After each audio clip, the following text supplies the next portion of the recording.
everyone, Gina Lorenzo here. I am here with Sarah Robertson, our production manager. And today on our podcast, we are going to be talking about why businesses fail. Why do real estate businesses fail? And our special guest is Jeff LaGrange. He is Vice President of Remax's Southeast region. He's been with Remax since 2007. He has worked in regions from Denver, Hawaii, Alaska, and now he is here in the Southeast. Jeff, first of all, thank you for joining us today. We really appreciate it. And it's my pleasure. Good to be here. We wanted to ask if you could tell our listeners, kind of just on a high level, what do you do for Remax? Sure, absolutely. So in essence, I lead a team here based out of Denver, Colorado, Remax headquarters, that consists of primarily operations consultants and sales consultants. So at a high level, what I do is lead a team that guides Remax broker owners and agents through the Remax experience, if you will. So delivering the value of Remax to our franchise owners and then in turn to their customer, the real estate agent. So you sound like the perfect guy to ask, in your opinion, why do real estate businesses fail? Good question. So from time to time, we do see that happen. I think at a high level, why real estate businesses fail is they lose sight of who their customer is. And we really look at it at Remax in two levels. So our primary customer / business partner is our franchise owner. However, we have a shared customer in the real estate agent. And because you're in the people business, we have to understand that we're delivering the service and experience to the broker owners, and in turn, they deliver the service and experience of Remax to their agents. And I think at a high level, that's where the focus needs to be. And businesses, real estate businesses will fail, I think, when owners take their eye off of that ball. So really the focus of the business being the people business. And not really so much the real estate business. It's more about recruiting and retention. That's exactly it. And so you hit the nail on the head. Real estate is still very much a people business. I think we get distracted at times with technology and all the noise in the industry, but at its core, real estate is a people business. And you hit the nail on the head. The customer of the broker owner is the real estate agent. And for them to be successful, they need to consistently be focused on generating new business, so recruiting new agents to the business, and the retention of their current agents. So the churn level remains low. They're consistently adding new agents, and that's how a real estate business grows. So that sounds like it sounds pretty simple in theory for broker owners who focus on their core client, which is actually agents. They're more likely to be successful than those that may be distracted, maybe in the details of running their business, or maybe they do a lot of sales themselves and don't have time for what's really important in terms of making their business sustainable, which is retaining people and recruiting people. You got it. Yeah, and that needs to be the focus. And you mentioned the time aspect and maybe not having the time.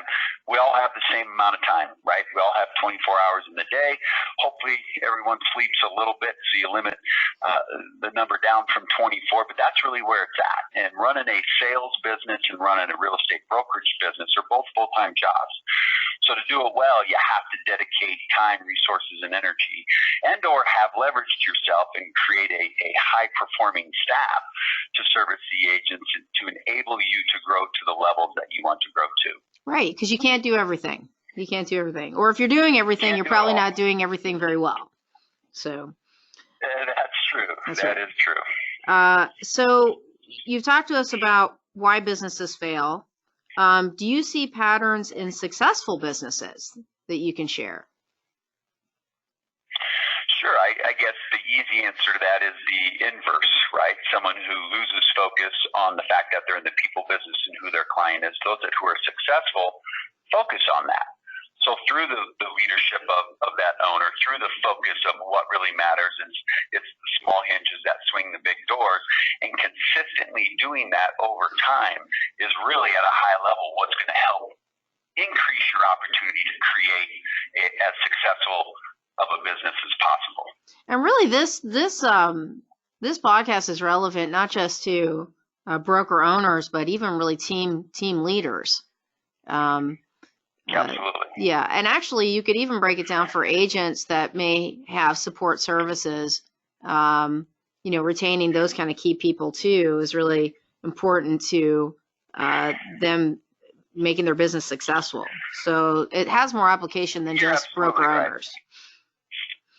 Oh, for sure. It really is any business. I mean, anyone in the real estate business, in terms of listing and selling, or real, independent agent or a team leader or a team member, you're really in business for yourself. You're an independent contractor. You're really running your own business, and you have to look at it that way. And so you're right. What we talk about that applies at the brokerage level, certainly most of it applies also at the team level. And we think of teams sometimes as somewhat of a mini brokerage within a brokerage, in terms of the services that they provide. And then all the way down to the individual agent level. I mean, you're still running a business. So the principles that create success in business apply to all those categories without a doubt. So when you're running a business, whether you're on the agent level, you're on the broker level, it can be really easy to get distracted. And so there has to be some amount of strategic thinking to run a successful company. And what to you is strategic thinking? Like what's your advice to people in terms of being able to focus on what's important? What should they be doing? Yeah, so I think back to my earlier comment about the small hinges that swing the big doors. It's really identifying what are the key metrics that drive your business. So we talked about it earlier. In a real estate brokerage business, the key metrics in essence are the recruiting and retention. And so what systems are you putting in place? You go back to the E-Myth book that many of us have read. It's the systems that drive the business or run the business, and it's the people that run the systems. And so it's really developing those systems and creating the process. And a system is really nothing more than a checklist, but identifying what has to be done on an hourly, daily, weekly, monthly, quarterly, yearly basis to create that successful business, building out that system. And then whether it's you as the person who runs that system, or your team members who run that system, or your employees that run that system, it's the people that run the system. But as a strategic thinker and as the leader, you have to develop those systems and determine what it is that you need to do, or the activities that people need to do to create the success. So on the brokerage side, it's the recruiting and retaining, so building the systems to do that. On the agent or team leader side, it's probably at a high level going to be lead generation, lead cultivation, systems for escrow, and then post-closing follow-up at a high level. So in essence, that's what it's about. Well, yeah, and I think you made it simple for people in terms of how they should think about it when you talk about a checklist. People can do a checklist, so and I think that's exactly right, because a lot of people run their business and it looks less like a checklist and more like a scatter chart, right? Just taking a stab at a lot of different things, but not doing anything particularly well, or maybe doing some things you don't really need to do while not in doing things that you should be doing for your business. So I think just putting together a checklist, like you say, it's just saying, these are the things I'm going to focus on. And then all of the activities that you do as a small business owner are focused on getting through your checklist. So I also think being a strong leader, obviously, is super important to having a successful business. Everybody has their idea of what a good leader is. In my opinion, a good leader is somebody who's competent, who's trustworthy, and is a good communicator. What, in your opinion, what are the key characteristics for a good leader? Yeah, really, you could probably boil it down to a list of 12. If anyone follows Darren Hardy, he he talks about these. But I think looking at the top three, in my opinion, I think you mentioned competence. I mean, there certainly has to be a certain level of competence to be a leader. But the other C word would be confidence. I think it takes a tremendous amount of confidence to be an effective leader, but you have to balance that with empathy as well. And so I think if you don't have people who are truly following you, are you really a leader? If all you're doing is dictating and telling people what to do, I think you're maybe more of a manager than a leader. And so I think the competence, confidence, and empathy added with a few others is what I would say create a good leader. I actually think that's the real differentiator is the empathy component, because people can be confident. Competency can actually lead to confidence. But I think unless you're really focused on being empathetic, that's something that may be easy to overlook, but is really key in followership. So, you got it. Yeah.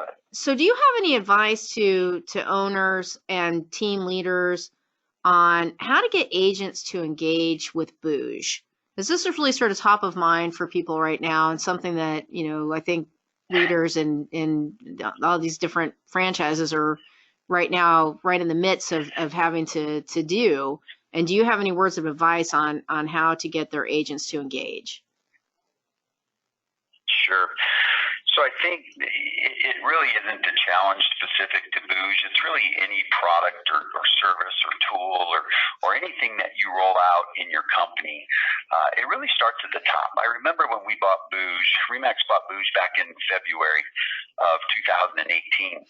And a couple months later, Bouge came to us with a portfolio of about 40 independent regional type brokerages, large companies.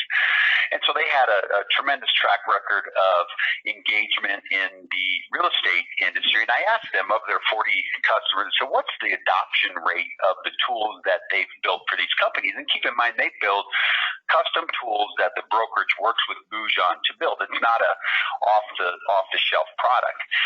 And they said, well, it's funny you ask, because the engagement or adoption of our tools, of our technology, is anywhere from about 5% to over 95%.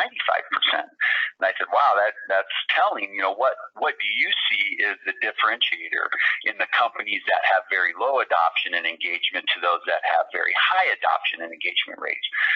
And they said it all starts with the leader. It all starts at the top. If the company has built these tools with their agents in mind, and they build out a process to build that engagement, show them how to do it, tell them how to do it, and in some cases even do it for them, they see the engagement and the usage go way up. And I think what you have to do is build these test cases, if you will, or build these testimonials of agents who have engaged with the product, and show other agents how it has improved that agent's business or efficiency. It might not improve their business in terms of numbers, but it might help them become more efficient. Maybe it cuts some work time out of their day. Maybe it does drive more business and increases their income. But whatever that solution, whatever that product solved for, you got to be able to tell that story. And then from the top, you got to use the tools as well. And statistically, agents, Bouge at its core is a CRM. Yes. So it all starts with a CRM, with a customer database, but just a bunch of names, numbers, and email addresses really doesn't provide a lot of value unless you can customize that to fit your business. And so creating a better experience for the customers through using the CRM, for example, Bouge will allow you to tag each of your clients to in essence, bucketize them so that you can provide a customized experience to certain segments within your CRM, versus in the old days, you would just blast the same newsletter out to every customer in your database. Now what consumers want is a personalized experience. And what Bouge is going to allow you to do is bucketize those customers by that experience so that you can deliver on that in an effective and efficient way. So again, it sort of goes back to they got to have a checklist on how to get agents to engage with Bouge, starting with implementing it themselves. I know there's a lot of broker owners out there that do sales themselves, so best to lead by example. Jump in. Yeah. you got to jump in, know it, know how to use it, and more importantly, know how it can improve the life of their customer, which is those team leaders, team members, and independent individual real estate agents. Well, we hear it over and over again in our business that the majority of agents' business comes from their sphere of influence and past clients. So no better way than to tap into that source than through a CRM. Because I know a lot of agents don't have a CRM, or if they have one, they haven't been using it. But this is a great opportunity for everybody to have a fresh start and use a super valuable tool. So again, really probably the most critical tool for generating business. Yeah, exactly. And it's interesting, the note you make about repeat and referral business. It's interesting when NAR does their studies, certainly in most instances, the consumer's quite happy with their agent at the time of the transaction. And so well over 80% would say, yes, I would absolutely use my agent again. But then years down the road, statistically, less than 20% of them do. So where's the disconnect? And that's really what Bouge is prepared to help with. If we can help systematize and simplify the communication and the relationship building with your sphere of influence so that you can generate more of that repeat and referral business, that's where Bouge is really going to be able to help agents make an impact in capturing more of that repeat and referral business, because statistically, that's just not the case in today's world. Yeah, but it's an opportunity. That's that for agents, that's for sure. So and it's hard. It's hard to keep in touch with a whole database of people, but if you've got a database that's working for you to help you do that, it definitely is going to help your chances. Rather than a lot of agents right now, their CRM is actually just Facebook. So it'd be great to have Facebook and Outlook and their phone. That's right. That's right. So on a personal note, you've got 2 boys. You live out in Denver. You're married. And when did you meet your wife? So I knew my wife in high school. Okay. And actually, I guess funny story if you want me to tell it. I claim that I met my wife on a street corner, and so back in the day, she was a dancer, cheerleader for the school, and back then you had to pound in street signs to say, hey, turn right here for the car wash or bake sale or whatever the fundraiser was. And I just happened to be driving by and had a hammer in my trunk and helped them pound in the sign, and I guess the proverbial rest is history. So we've had a great life so far. And actually, we have 2 girls, not 2 boys. Oh, you have 2 girls. Okay. I was one of 3 boys, and my brothers all had boys, so I thought we were certainly going to have boys. But God blessed us with 2 girls. And that's right. So you've got, and how old are they? My oldest is 13, and my youngest is 10. Okay, and then you also in your free time, which I'm not sure when that is, you act as a referee for high school and college basketball? That's correct, yeah. So I've done that for about 18 years at the high school level. I'll be going into my 19th year, and I just finished my 9th year of college basketball. So much like real estate agents, I'm an independent contractor, so I can make my own schedule. So with my role here at Remax, I do a lot of traveling and of course, work during the day, but I can kind of pick the nights and weekends that I want to work. And it's a nice little diversion, funny enough, from the everyday stresses of work. Most think, refereeing basketball might add more stress to my life, but no, it's really an escape and a diversion. And honestly, a public service announcement here at the high school level, across the country, there's a shortage of sports officials, and it's really starting to impact the scheduling of the sports and games that our high schoolers play. And I've seen it impact here in Denver and again across the country, which is quite unfortunate. There's a lot of factors as to why that is, but I think it's the worst job description in the world. You work nights and weekends, you have verbal abuse, physical activity, low pay with little chance of advancement. So, right, but I love it, and it's the way to give back kind of to the high school game at least. Yeah, it's probably definitely it's a tough sell for a job, but it sounds fun. Yeah, Sure. yeah. So Yeah, I enjoy it. Really going back to the confidence and competence piece we talked about in terms of being a leader, that really applies on the basketball court. When you're first starting out, really at anything, you're typically just not very good at it.